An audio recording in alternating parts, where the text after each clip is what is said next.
Hi and welcome to NM 1200 week 4, and today I'd like to talk to you about depth of field.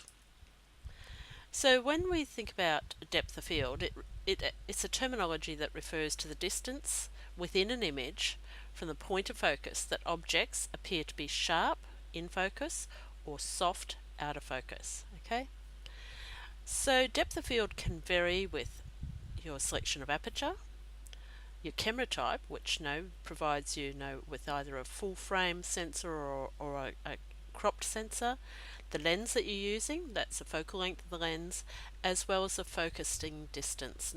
That's the distance between you and where you actually focus within the frame.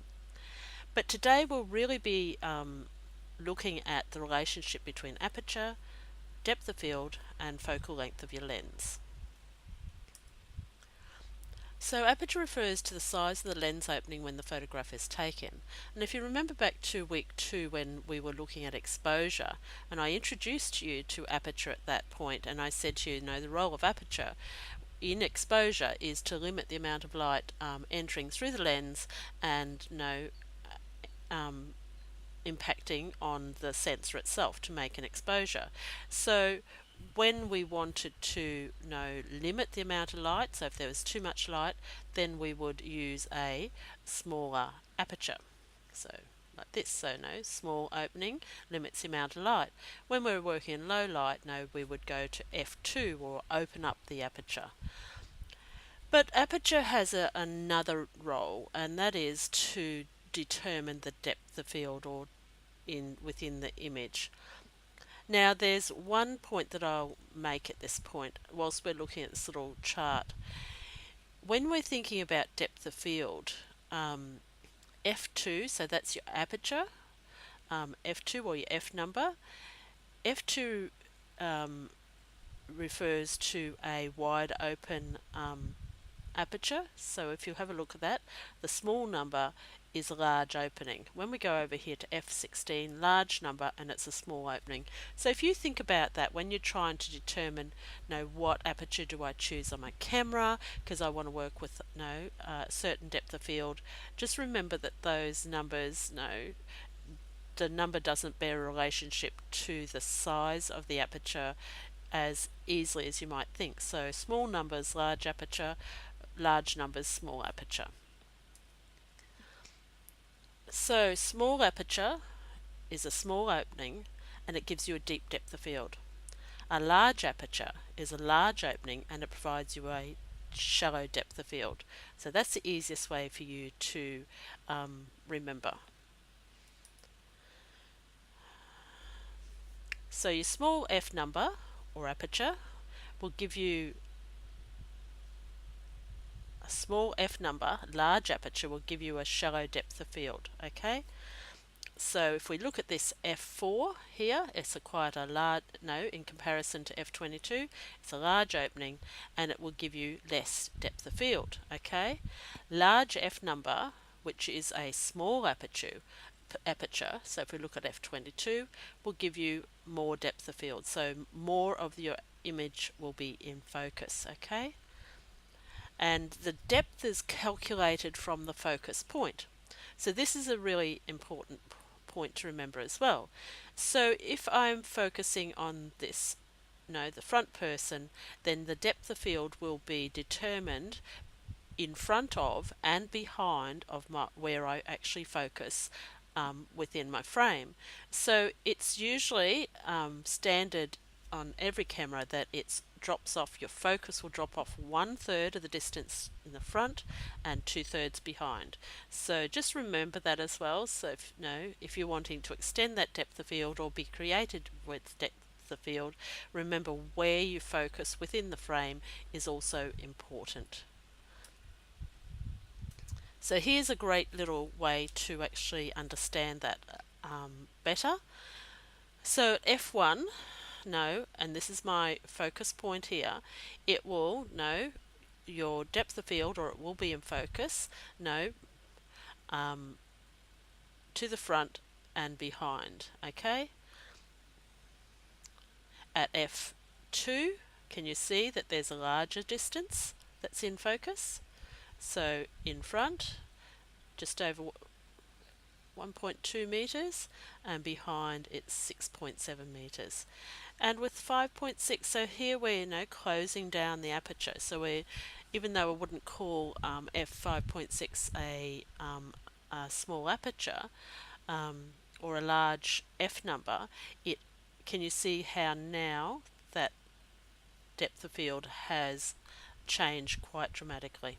Okay, so this is a very simplistic, once again, a very simplistic view of how your choice of aperture determines how far that your image, how far that images will be, or objects in your frame will be in and out of focus.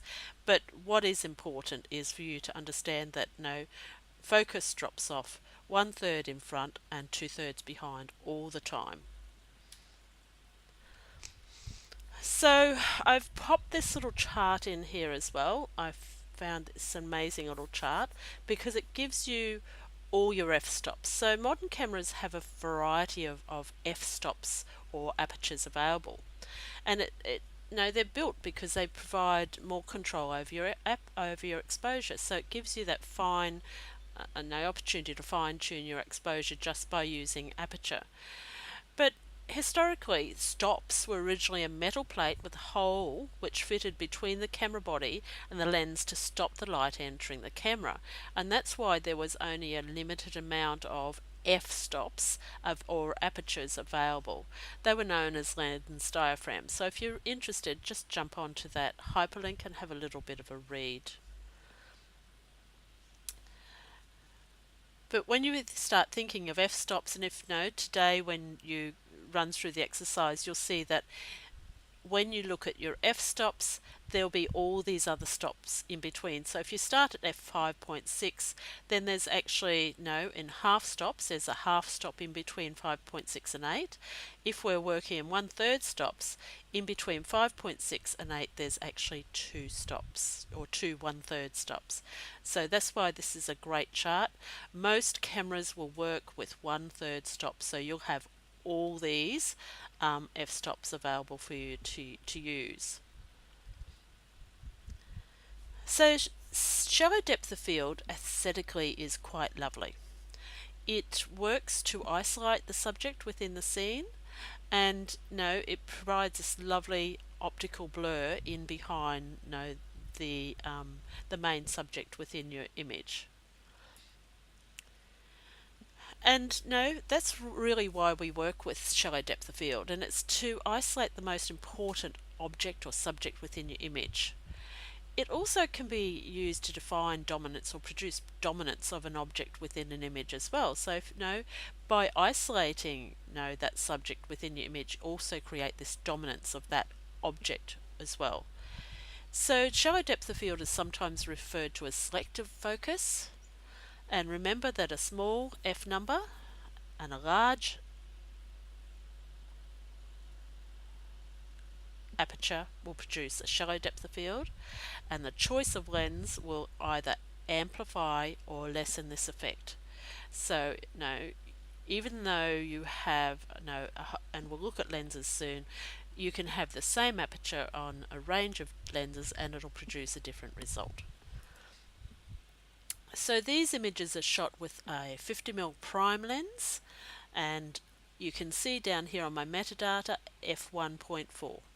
Okay, so can you see how the leaves of the vine are beautifully sharp, but the sharpness starts to drop off even on the tree itself, and as it works further back, the more that the background is diffuse or out of focus.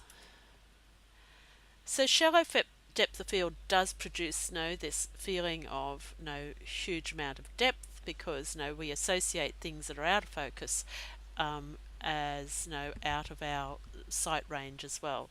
So this is again that 50mm lens at 1.4.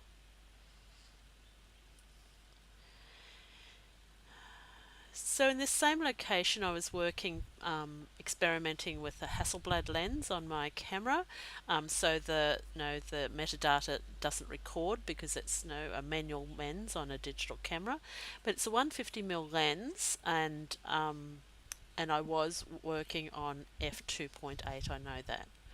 So can you see how in this case this leaf and just that little part of the tree is sharp, rendered sharp, and it's rendered sharp because it's an optical depth of field. It's rendered sharp all the way around to here, but as soon as, so you know the size of one of these leaves, it's a tiny little mangrove leaf. In the foreground it's out of focus, in the background it's out of focus. So in this way I've been able to isolate that leaf sitting on the beautifully textured tree branch. Same deal, f2.8. So you can see I've just focused on this little bit here. So as this curves up here, it's beautifully out of focus, and down in this way it also blends with the background. So this is student work from back from 2014, I think. So isolating the subject within the frame beautifully. Same, isolating the point of interest, or the most important point of the frame by using depth of field. So bokeh is actually defocused specular highlights. So what do I mean? So to produce bokeh you need light. So it's light bouncing off, it's highlight light or specular highlights bouncing off surfaces, and because it's right out of focus, it's defocused. What you see is actually the shape of the aperture that you're working with. So it's pronounced bokeh, and it's an aesthetic quality of the blur. It's rendering the light behind the subject out of focus, which creates abstract light forms in the highlights itself. And can you see back here? I'll go back here. So here, there's my bokeh in that image there as well.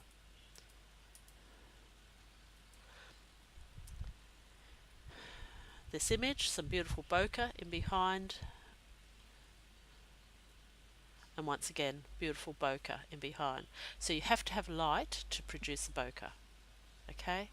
And even if you're working at night time, you still have to have light for it to form this bokeh. So you understand the role of shallow depth of field now, hopefully, but let's look at deep depth of field. So deep depth of field will render all the elements in the image in focus or sharp. And we're going to be using large f number and a small aperture, okay, equals a deep depth of field. And the choice of lens will either, once again, amplify or lessen this effect. Deep depth of field absolutely gives you that illusion of distance and space, because your eye just keeps travelling through the scene because you're working from one sharp point to another. So it's a lovely way to render everything sharp. So when we're working with architectural work or large landscapes, it's really necessary to be working on this with a deep depth of field.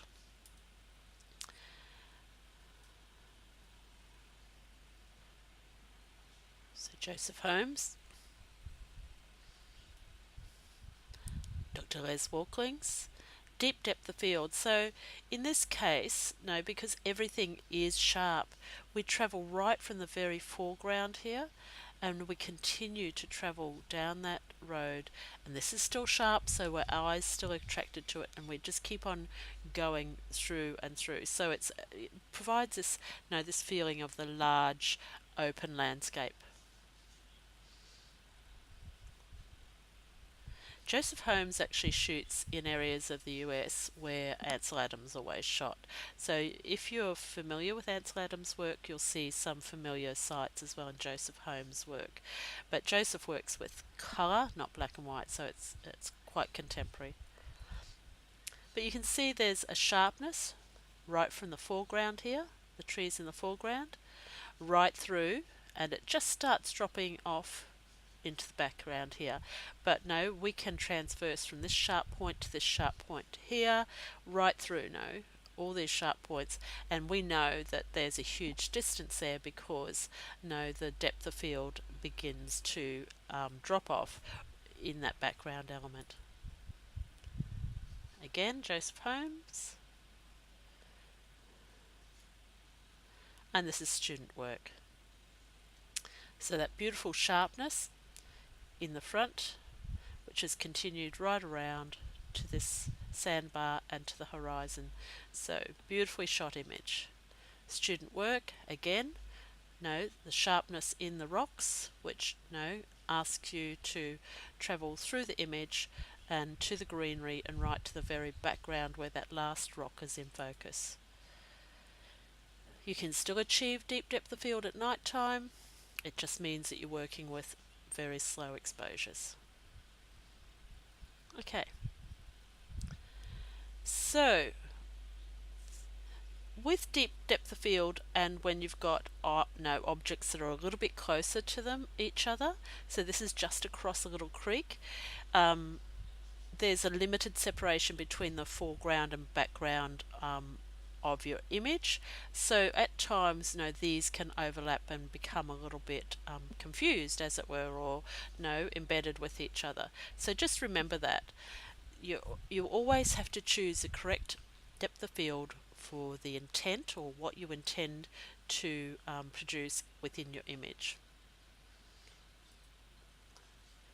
At f32 though, the sharpness of rocks here brilliantly frame the moving water. There's enough difference in colour and texture between the rocks and the water to still make it successful. Okay, so if we think about the difference between lenses, so a 100mm lens at f2.8 will only provide you a very short depth of field, and 100mm lens at f22 provides you a incredibly deep depth of field. So this is just a little chart that gives you those the differences, as 100mm lens shot at different with different apertures. But what happens when we shoot with a different lens or the same aperture? So with the 200mm lens, there's only a very small area of your field, your depth of field, so it's of your field. There's only a very small area of your field that's going to be in focus. When we come down to an 85mm lens, there's a larger area of your field which is in focus. When we come to a 50mm lens, there's a much larger area of field which is in focus. So your choice of lens or focal length of the lens does impact on your depth of field. Now, this does for a couple reasons, because your distance from the point of focus and the camera plane does change with the focal length of the lens as well. So you can get much closer to your subject with the 50mm lens than what you can with a 200mm lens. And we'll practice this, or you will practice this week in your tutorial. A shorter focal length lens of the lens results in a more even distribution of the depth of field, and so it makes things appear sharper and closer, more so than a long focal length lens. A wide angle lens will provide much more gradual fading of the depth of field behind the focal plane than in front. Okay. And because a longer focal length lens flattens your perspective, it appears that you have a greater depth of field. So depth of field is so extensive with the circular fisheye lenses that you don't even have to really move your aperture around to create this deep depth of field. So with a small aperture and a wide lens, so this is shot with a 12mm lens, sorry, have to try and remember, so it doesn't give you much different image to on f4 than it would on 16. Now, if you want to get really technical with depth of field, what you can do is have a look at circles of confusion. So this is the the technical description of why depth of field or how depth of field is produced, and it let me get my cursor. So if we think about the focal plane of the camera, circle of confusion, so light enters the lens, and then that arc of light comes back and impacts or intersects with the film or the digital sensor. So if you think about how that changes with or that angle changes with a longer focal length lens compared to a shorter focal length lens, that's why that circular confusion changes. The circular confusion is that point where the image becomes sharp or not. So circles of confusion is a terminology in optics, and it's that optical spot caused by a cone of light rays from a lens not coming to a perfect focus when imaging on a point source. It's also known as a disk confusion, circle of indistinctiveness, circle of blur, or blur spot. In photography, it's absolutely defined by the lens focal length, the film sensor size, and distance from the subject. So really this is it's, if you're working in physics, you might understand this a little bit better. As a photographer, you don't actually need to know this. All you need to know is that relationship between aperture, focal length of your lens, and and how to produce a difference in your depth of field.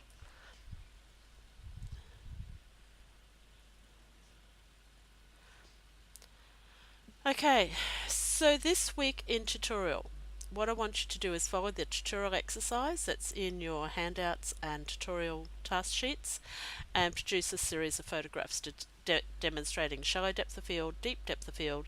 See if you can capture bokeh, and then download and follow the instructions on that tutorial task sheet to compare each of the series of images.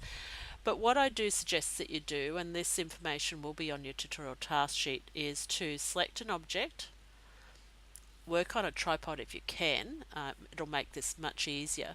So photograph the same object at the same distance, and only thing you're going to change is your aperture, okay? And what I want you to do is start quite close to the object with the shorter focal length. So if you've got an 18 to 55 or a 55 to whatever, work at your lowest or the shortest focal length option that you have with your camera, okay? And then photograph that same object using the longer focal length of your lens, and do the same series. So start at the smallest aperture that you have at your disposal, and then work through those apertures. And so what I want you to do then is to sort all your images into the shallow depth of field and deep depth of field, and actually examine how or what elements of your image are in and out of focus. Okay, so but all those instructions are in that step-by-step PDF. So thank you, and I hope the circles of confusion didn't confuse they always do me, but I think for some of you that are in the sciences or interested in following up that technical information, it's great just to pop it in there, but it's not necessary for all of you to understand. I think if you just gain that understanding of the relationship between aperture, f number, focal length of the lens, and distance from the subject to produce different depths of fields, you've been successful in this tutorial, and you'll be successful in producing beautiful images. Thank you, and I'll talk to you next week. Bye.